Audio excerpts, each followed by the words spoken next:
بسم الله الرحمن الرحيم. الحمد لله رب العالمين والعاقبة للمتقين والصلاة والسلام على شمس الهداية واليقين وعلى آله وأصحابه أجمعين. أما بعد فقد قال الله تبارك وتعالى في القرآن الكريم: اعوذ باللہ من الشیطان الرجیم بسم اللہ الرحمن الرحیم وَيُطْعِمُونَ الطَّعَامَ عَلَى حُبِّهِ مِسْكِينًا وَيَتِيمًا وَأَسِيرًا. وقال رسول اللہ صلی اللہ علیہ وسلم: من كان يؤمن بالله واليوم الآخر فليكرم ضيفه او كما قال علیہ الصلاة والسلام. اللهم صل على سيدنا محمد وعلى آل سيدنا محمد وبارك وسلم. اللهم صل على سيدنا محمد وعلى آل سيدنا محمد وبارك وسلم. اللهم صل على سيدنا محمد وعلى آل سيدنا محمد وبارك وسلم. محترم بزرگوں اور بھائیوں،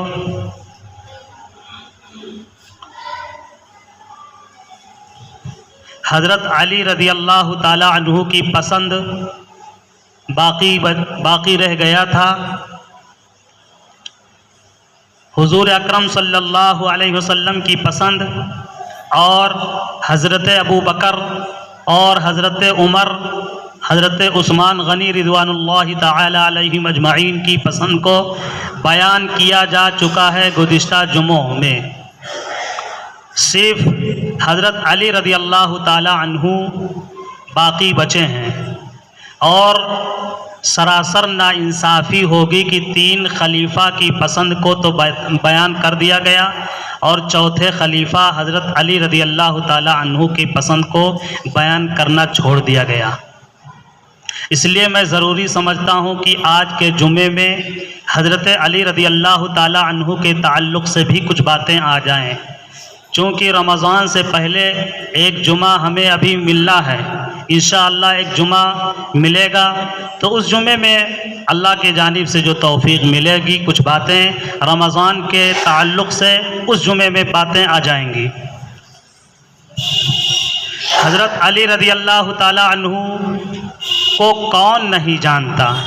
دنیا کا ہر کلمہ گو، ہر مسلمان حضرت علی رضی اللہ تعالی عنہ سے واقف ہے. اور حضرت علی رضی اللہ تعالی عنہ ہی ایک ایسے شخص ہیں کہ جن کے تعلق سے 2 گروہ ہیں.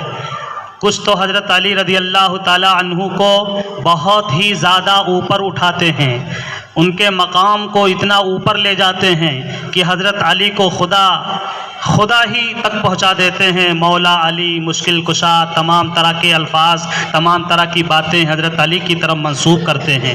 ایک وہ گروہ ہے. دوسرا وہ گروہ جو خارجیوں کا ہے، جنہوں نے حضرت علی کی مخالفت کی، حضرت علی کے پیچھے پڑے رہے، بے پناہ حضرت علی سے عداوت کی، دشمنی کی. یہاں تک کہ خارجیوں ہی میں سے ایک شخص جس کا نام ابن ملجم آتا ہے، فجر کی نماز پڑھانے کے لیے جب حضرت علی رضی اللہ تعالیٰ عنہ تشریف لائے، موقع پاتے ہی اس نے زہر آلود خنجر سے وار کیا اور حضرت علی کو شہید کر ڈالا.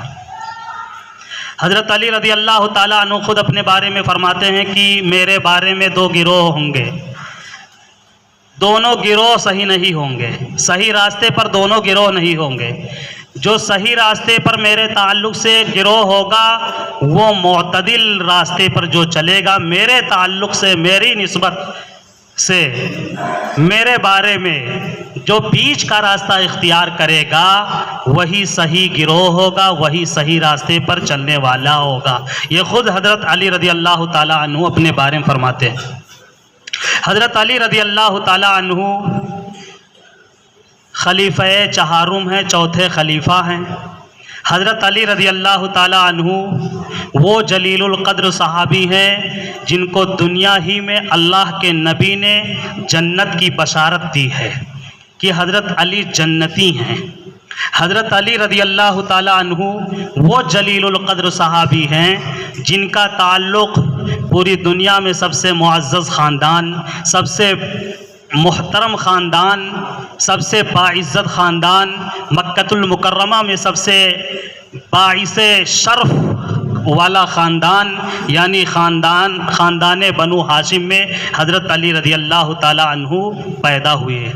حضور اکرم صلی اللہ علیہ وسلم کا خاندان سب سے ممتاز، سب سے اعلیٰ، سب سے عرفہ، سب سے بہتر بیسٹ خاندان ہمارے نبی کا خاندان ہے۔ اسی خاندان سے تعلق رکھنے والے خلیفہ چہارم حضرت علی رضی اللہ تعالی عنہ ہیں۔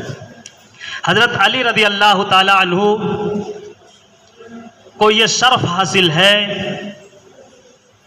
کہ بہت ہی کم عمر میں مسلمان ہوئے۔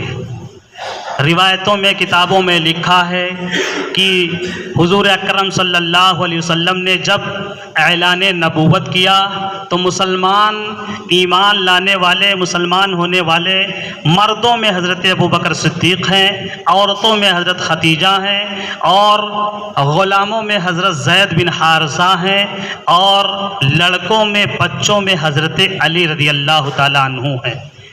حضور اکرم صلی اللہ علیہ وسلم مکے کے رئیسوں کے، بڑے بڑے مالداروں کو دعوت کرتے ہیں، مدعو کرتے ہیں، اپنے گھر پر بلاتے ہیں، کھانا کھلاتے ہیں۔ کھانا کھلانے کے بعد حضور اکرم صلی اللہ علیہ وسلم اپنے نبی ہونے کا اعلان فرماتے ہیں کہ میں اسی مقصد کے لیے آپ لوگوں کو میں اپنے گھر پر مدعو کیا ہوں، بلایا ہوں کہ میں اللہ کا نبی ہوں۔ اللہ ایک ہے، وہی عبادت کے لائق ہے، اور اللہ کے علاوہ کوئی بھی عبادت کے لائق نہیں، سوائے خدا کی ذات عبادت ہی کے مستحق ہے۔ یہ وحدانیت کا اعلان حضور اکرم صلی اللہ علیہ وسلم فرماتے ہیں ان کے سامنے، تو وہ لوگ خاموش ہو جاتے ہیں۔ کسی طرف سے آواز یہ بھی آتی ہے کہ اے محمد صلی اللہ علیہ وسلم، کیا آپ نے ہمیں اسی لیے بلایا تھا، اسی لیے انوائٹ کیا تھا کہ آپ اپنی بات ہم لوگوں کو سنائیں؟ حضرت علی رضی اللہ تعالیٰ عنہ کے تعلق سے لکھا ہے کہ وہ اس وقت 10 سال کی عمر کے تھے، ان کی عمر صرف 10 سال تھی۔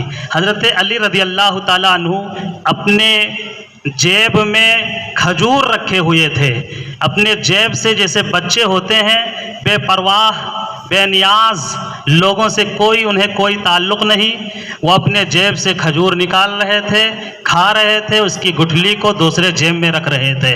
حضرت علی رضی اللہ تعالیٰ عنہ یہ عمل کر رہے تھے اس مجلس میں، اور جیسے ہی انہوں نے یہ کہا کہ آپ ہمیں اسی لیے بلایا، ہم لوگوں کو آپ نے اسی لیے بلایا ہے، حضرت علی رضی اللہ تعالیٰ عنہ ہاتھ کھڑا کر دیتے ہیں اور اعلان کرتے ہیں کہ میں آپ کے ساتھ ہوں، میں ایمان لا رہا ہوں، مجھے کلمہ پڑھا دیجئے۔ حضرت علی رضی اللہ تعالیٰ عنہ لبیک کہتے ہیں، یا رسول اللہ میں حاضر ہوں۔ اسی وقت حضرت علی رضی اللہ تعالیٰ عنہ اسی عمر میں مسلمان ہو جاتے ہیں، کلمہ پڑھ لیتے ہیں۔ حضرت علی رضی اللہ تعالیٰ عنہ کو یہ شرف حاصل ہے۔ حضرت علی رضی اللہ تعالیٰ عنہ وہ جلیل القدر صحابی ہیں کہ ہجرت کے موقع پر جب حضور صلی اللہ علیہ وسلم مکۃ المکرمہ کو چھوڑ کر کے مدینۃ المنورہ جانے کا ارادہ ہوا تو اپنے بستر پر حضرت علی رضی اللہ تعالی عنہ کو لیٹا دیے، اور جو امانتیں مکۃ المکرمہ میں بہت سے لوگوں کی تھی، وہ امانتیں حضور حضرت علی رضی اللہ تعالیٰ عنہ کو سونپ دیتے ہیں اور فرماتے ہیں کہ جن کی جو امانتیں ہیں ان کو واپس کر دینا، سارے لوگوں کی امانتوں کو لوٹا کر کے پھر تم ہجرت کر کے مدینہ آ جانا۔ یہ اتنا بڑا مقام حضرت علی رضی اللہ تعالیٰ عنہ کو حاصل ہے کہ گھر کے باہر دشمنوں کا پہرا، وہ بھی خطرناک قسم کے دشمن، وہ بھی جان لینے کے در پہ کہ جیسے ہی محمد اپنے گھر سے باہر نکلیں ایک ساتھ ہم سب اچانک حملہ کریں گے اور اسی میں ان کا کام تمام کر دیں گے، والعیاذ باللہ۔ اس ناپاک ارادے سے ایک بڑی جماعت حضور کے گھر کے دروازے کے باہر کھڑی ہوئی ہے۔ اس ناپاک ارادے کی تکمیل کے لیے ایسے ماحول میں حضور صلی اللہ علیہ وسلم اپنے بستر پر کس کا انتخاب فرما رہے ہیں؟ حضرت علی رضی اللہ تعالیٰ عنہ کو۔ اس سے اندازہ لگا سکتے ہیں کہ حضرت علی رضی اللہ تعالیٰ عنہ کس قدر نڈر تھے، کس قدر بے باک تھے، کتنے بہادر تھے، کتنے مضبوط اور قوی دل کے تھے۔ حضرت علی رضی اللہ تعالیٰ عنہ کو بستر پر لٹا دیا اور حضور سورہ یاسین پڑھتے ہوئے، گرد و غبار ان کی آنکھوں پر جھونکتے ہوئے، اور ایسے چلے گئے گھر سے باہر نکل کر کے کہ باہر کھڑے ہوئے لوگوں کو کچھ پتہ ہی نہیں چلا، انہیں کچھ دکھا ہی نہیں کہ حضور گھر میں نہیں ہے، وہ جا چکے ہیں، ان کے بستر پر کوئی اور ہے۔ جب اندر جاتے ہیں دشمن لوگ تو کیا پاتے ہیں کہ حضور کے بستر پر لیٹے ہوئے ہیں حضرت علی۔ کسی کے اندر اتنی ہمت نہیں ہوتی ہے، کوئی اتنی جرات نہیں کر پاتا ہے کہ حضرت علی سے مقابلہ کرے، حضرت علی سے ہی اپنے جو انتقام ہے اور جو غصہ ہے وہ غصہ حضرت علی پر اتارے اور حضرت علی کا کام تمام کر دے۔ کسی میں اتنی جرات اور ہمت نہیں ہو پاتی ہے۔ حضرت علی کو دیکھ کر کے سب رک جاتے ہیں کہ ہم تو کچھ نہیں کر پائے۔ حضرت علی رضی اللہ تعالی عنہ وہ جلیل القدر صحابی ہیں کہ جنہیں حضور اپنے زمانے میں یمن کا چیف جسٹس بنا کر کے یمن بھیجتے ہیں، ایک ملک، اور کچھ نصیحتیں فرماتے ہیں کہ تم وہاں جا رہے ہو جج بن کر کے، چیف جسٹس بن کر کے، تمہارے سامنے بڑے بڑے معاملات آئیں گے، ان کو تمہیں حل کرنا ہے، فیصلے کرنا ہے، تو تم فیصلہ کرنے کے دوران ایک کی طرف ہی بات نہ سننا بلکہ دونوں فریق کی باتوں کو سننا۔ یہ حضور ایک اصول حضرت علی رضی اللہ تعالیٰ عنہ کو دے رہے ہیں کہ ایک کی بات سن کر کے فیصلہ ہرگز نہ کرنا بلکہ دونوں فریق، دونوں شخص کی باتوں کو سن کر کے اس کے بعد تم فیصلہ کرنا۔ حضرت علی رضی اللہ تعالیٰ عنہ بہت بڑے جج گزرے ہیں، بہت بڑے چیف جسٹس گزرے ہیں، ان کے اتنے فیصلے ہوئے ہیں کہ ان فیصلوں کو، ان کے اصولوں کو، ان کے معاملات کے حل کرنے کو کتابوں میں لکھ دیا گیا ہے کہ یہ حضرت علی کا فیصلہ اس معاملے میں یہ ہوا، یہ ہوا۔ اتنے بڑے فیصل تھے حضرت علی رضی اللہ تعالیٰ عنہ کی خلیفہ دوم حضرت عمر فاروق رضی اللہ تعالیٰ عنہ ان کے اس فیصلے کے کرنے کے شان کو دیکھتے ہوئے فرماتے ہیں حضرت عمر فاروق رضی اللہ تعالیٰ عنہ کہ حضرت علی رضی اللہ تعالیٰ عنہ اگر نہ ہوتے تو عمر بھی ہلاک ہو جاتا۔ بڑے بڑے فیصلے، خطرناک قسم کے معاملات، جہاں بڑے بڑے صحابہ پریشان ہو جایا کرتے تھے کہ کیا فیصلہ کیا جائے ایسے ماحول میں، ایسے نازک معاملات میں کیا فیصلہ کیا جائے، وہ ایسے معاملات حضرت علی کے سامنے پیش کیے جاتے تھے۔ اور حضرت علی رضی اللہ تعالیٰ عنہ کو اللہ کے جانب سے اتنی بے پناہ صلاحیت ملی ہوئی تھی، ذہانت ملی ہوئی تھی کہ لمحوں میں حضرت علی رضی اللہ تعالیٰ عنہ معاملات کا فیصلہ کر دیتے تھے۔ حضرت علی رضی اللہ تعالیٰ عنہ بہت بڑے خطیب، بہت بڑے مقرر، بہت بڑے واعظ بھی گزرے ہیں۔ حضرت علی رضی اللہ تعالیٰ عنہ تقریر کرتے تھے، جب خطاب کرتے تھے، بیان کرتے تھے، وعظ کرتے تھے، نصیحتیں کرتے تھے تو ان کی نصیحتوں کو سن کر کے اچھے اچھے لوگوں کا دل بدل جایا کرتا تھا۔ بہت بگڑے بگڑے لوگوں کا، سخت دل لوگوں کا بھی دل موم ہو جاتا تھا، نرم ہو جایا کرتا تھا۔ اتنا پر اثر حضرت علی رضی اللہ تعالیٰ عنہ واعظ و نصیحت کیا کرتے تھے۔ ان کی واعظ و نصیحتیں بہت ہی معروف ہیں، بلکہ حضرت علی رضی اللہ تعالیٰ عنہ کی تقریریں اور ان کے خطابات کو بھی محفوظ کر دیا گیا ہے۔ نہج البلاغہ نام کی کتاب ہے جو کئی جلدوں میں ہے، وہ ساری جلدیں نہج البلاغہ کی، جس میں بلاغت اور فصاحت اور بات کرنے کا انداز، تقریر کرنے کے اصول اور وعظ و نصیحت کی قیمتی زرعی باتیں حضرت علی رضی اللہ تعالیٰ عنہ کے تعلق سے اس کتاب میں محفوظ کر دیا گیا ہے۔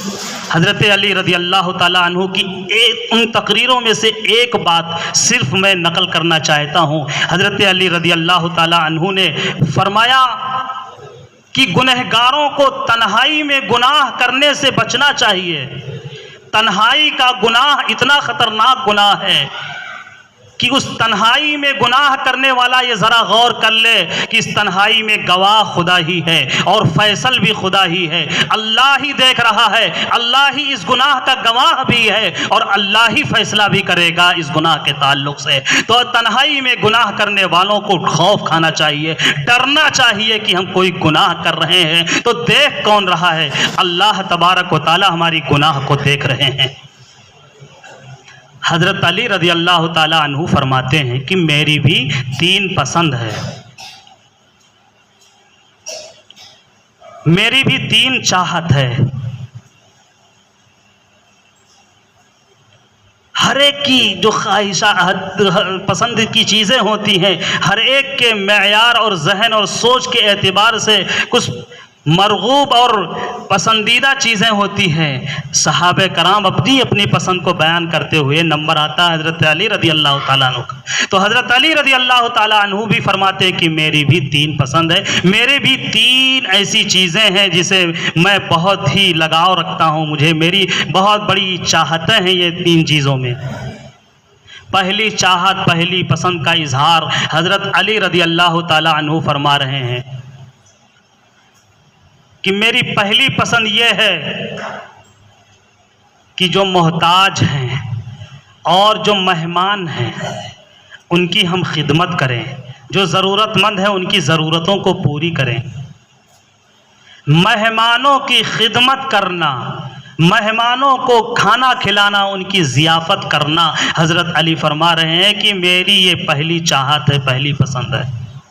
اور کیوں نہ ہو، حضرت علی رضی اللہ تعالیٰ عنہ تو خاندان بنو ابراہیم میں سے ہیں، اور حضرت ابراہیم علیہ السلام کے بارے میں ہے کہ وہ کھانا نہیں کھاتے تھے جب تک کہ اپنے دسترخوان پر کسی مہمان کو بیٹھا نہیں لیتے تھے، کسی مہمان کو اپنے دسترخوان پر جب تک شریک نہیں کر لیتے تھے تب تک وہ کھانا بھی نہیں شروع کرتے تھے۔ حضرت ابراہیم علیہ السلام کا واقعہ لکھا ہے کہ ایک بار انہیں کوئی دکھ ہی نہیں رہا تھا، کوئی مل ہی نہیں رہا تھا کہ جس کو اپنے دسترخوان پر بیٹھائیں اور کھانا کھائیں۔ بہت تلاش کے بعد ایک بڑی عمر کے صاحب ملے، بوڑھے میاں، ان کو لے آئے اور اپنے دسترخوان پر بٹھائے۔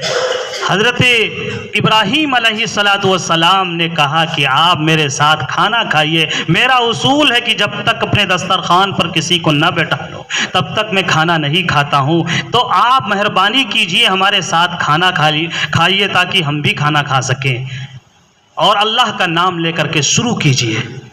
اس بوڑھے میاں نے کہا کہ میں اللہ کا نام نہیں لیتا، میں اللہ کا نام نہیں لیتا۔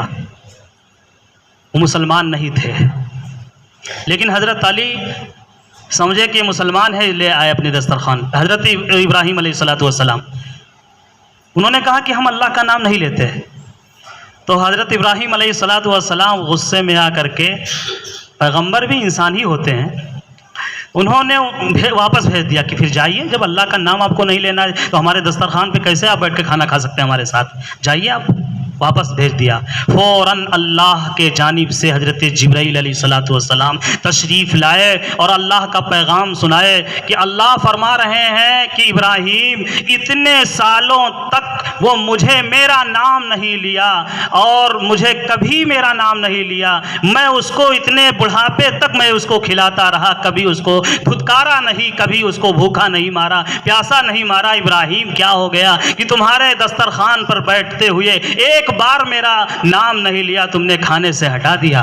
حضرت ابراہیم علیہ السلام فوراً واپس گئے، اس بوڑھے میاں کو من سماجت کر کے کسی طرح پھر سے واپس لے کر کے آئے کہ ایسا ایسا میرے ساتھ ہوا ہے، آپ مجھے معاف کر دیجئے اور چلیے میرے دسترخوان پر بیٹھیے اور کھانا کھائیے۔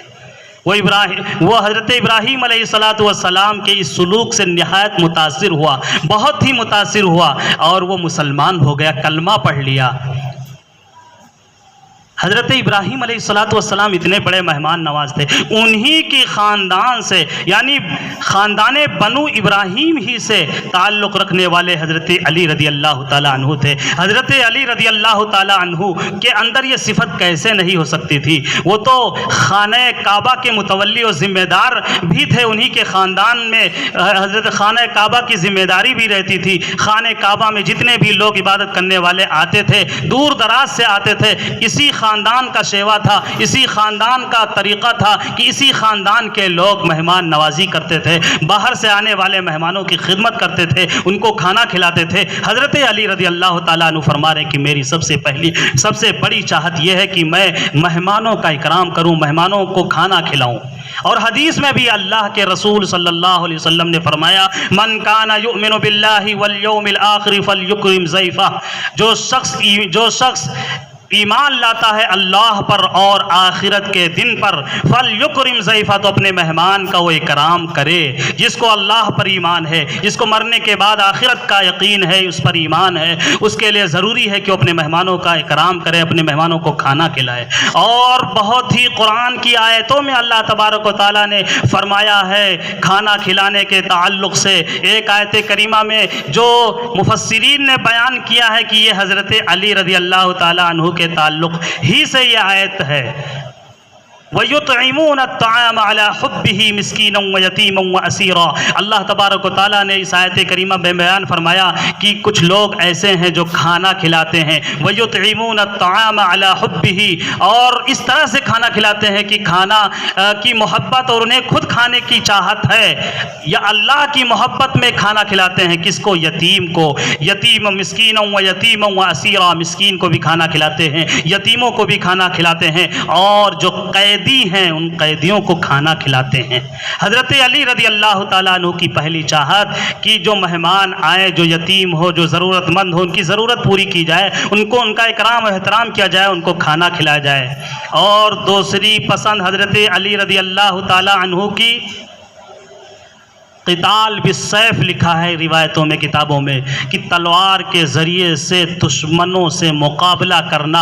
اور حضرت علی رضی اللہ تعالیٰ عنہ کے جو سوانح حیات سے واقف ہیں، جو زندگی سے واقف ہیں، اور ان جنگوں میں لڑنے سے جو واقف ہے کہ کس طرح سے وہ لڑتے تھے جنگوں میں، جنگ بدر میں جو ان کا کردار، جنگ احد میں جو کردار، غزوہ خندق میں ان کا کردار، غزوہ خیبر میں ان کا کردار، اور بھی بہت سی جنگوں میں ان کا کردار، جو لوگ جانتے ہیں وہ سمجھتے ہیں کہ کس طرح سے اس چیز کو محبوب رکھتے تھے، پسند رکھتے تھے کہ قتال بالسیف یعنی تلوار کے ذریعے سے دشمنوں سے لڑائی کرنا۔ اور تیسری چاہت حضرت علی رضی اللہ تعالیٰ عنہ کی یہ ہے، فرماتے ہیں کہ میری تیسری چاہت یہ ہے کہ گرمی کے روزے رکھوں، گرمی میں روزے رکھوں۔